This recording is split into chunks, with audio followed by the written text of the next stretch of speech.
Narito ang balita mula sa GMA Integrated News.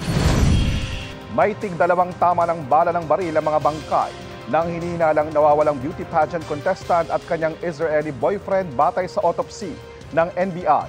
Ayon kay NBI Director Jaime Santiago sa panayam ng Super Radio DCBB, hinihintay pa ang resulta ng DNA test para matukoy kung katawan ito ni Geneva Lopez at Yitzhak Cohen.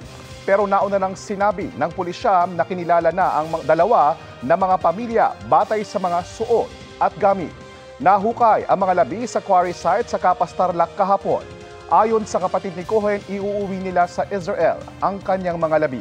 Sinusubukan pa rin naming kunan ang pahayag ang mga kaanak ni Lopez.